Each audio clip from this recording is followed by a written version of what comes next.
Good morning.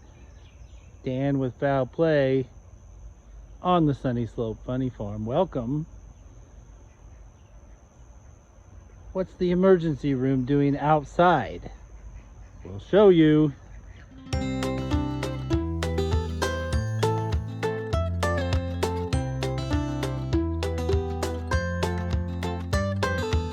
here, Soph. That's my good girl. Apparently.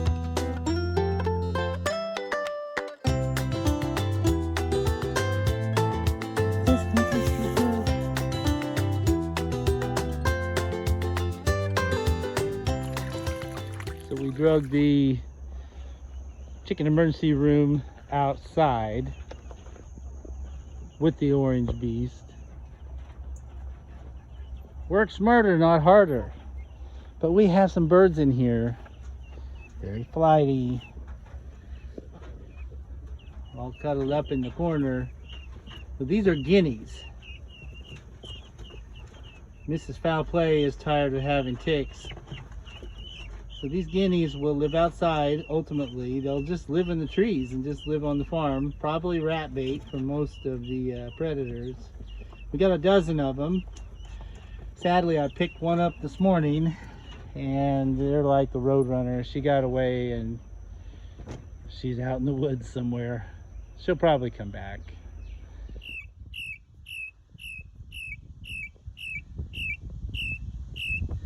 That's a mighty noise for a little one.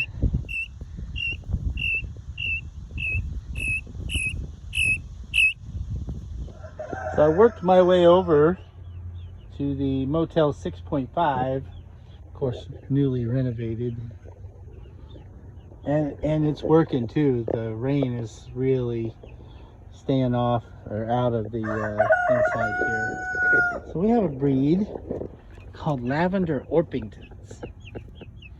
So this is like a buff Orpington, like Clementine and Sophie, only like a lavender color. Look at that color. Look at those gorgeous birds. So we have 4 of them. Generally pretty friendly. There's a nice profile. Next to the poo. There's always poo when you have chickens.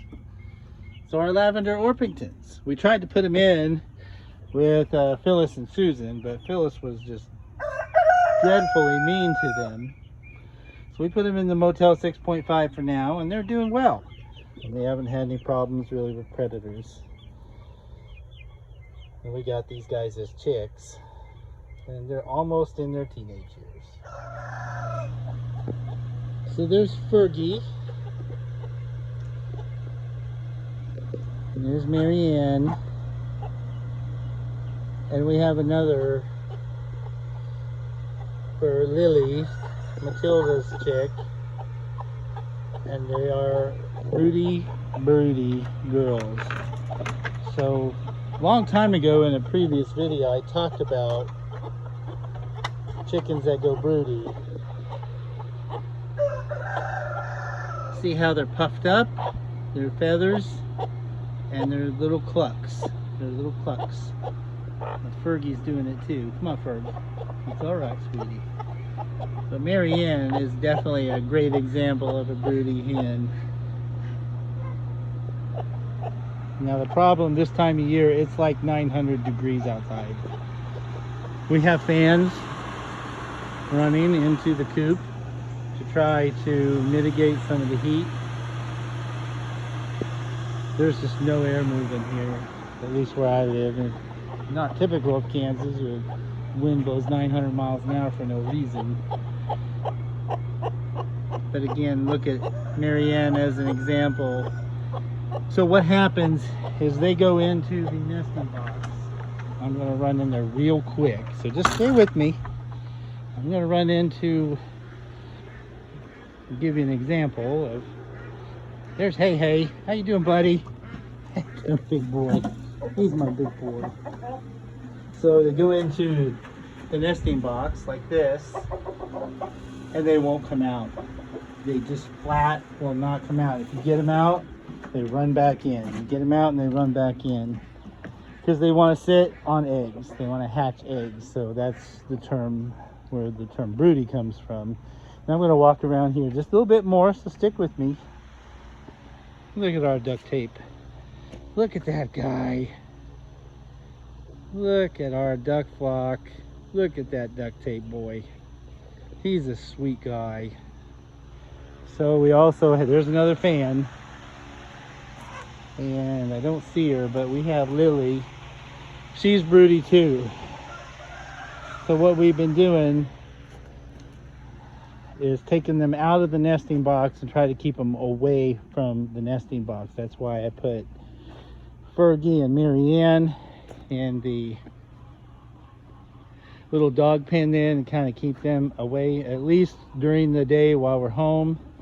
Unfortunately, when we have to put them in at night, they'll go right back to the nesting box. But the problem is they will go in the nesting box and they won't come out. And going back to the heat, they'll stay in the nesting box almost practically until they die.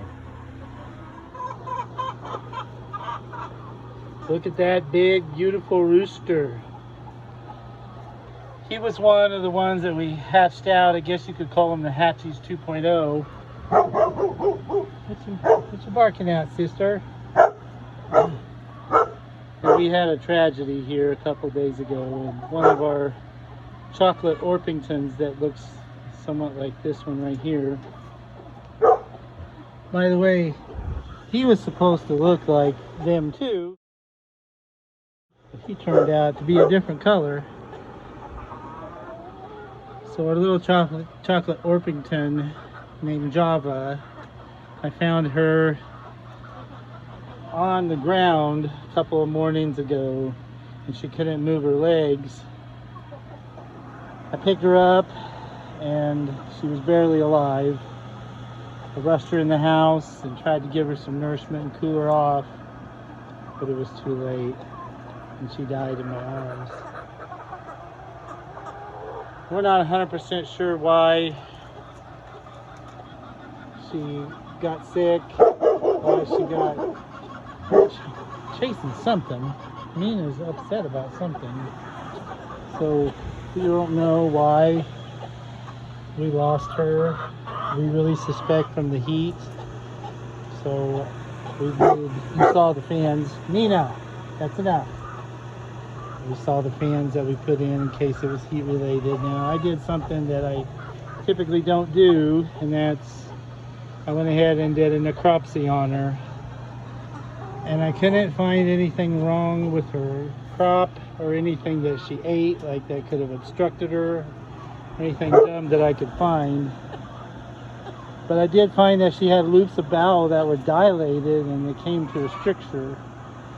And she had 2 loops of bowel that were dilated like that. So, you know, I'm no forensic chicken scientist, but to me that looked like probably part of the reason, and there wasn't much poo in the vent. So I just gave everybody grapes. That's why they're following me. So like I said, I usually don't do a necropsy on our birds, but this time I did, and it may have revealed maybe what was going on, as far as maybe she had something in her gut, and I really think that was it. So I really think between the heat and her inability to really absorb water was probably the reason for her death. And anytime we lose a bird, you know, that just breaks us up. I mean, it just... And I had an appointment at the dentist that morning, and I found her, and I'm trying to rush around, and it just, you know, that's life. So we gave her a proper burial, and we said goodbye to Java. And trying to keep everybody cool is just insanely difficult on days like this. I just gave everybody extra grapes, nice and cool, treat for them. Everybody got one. I made sure everybody got a grape, even the ducky ducks. They love grapes. Look at that boy. His crop's full. Yep, he's got full belly. Now so is that lady in the background. She's full. All right, this is Dan for the Sunny Slope Funny Farm. Foul play. Thanks for watching. We'll see you next time.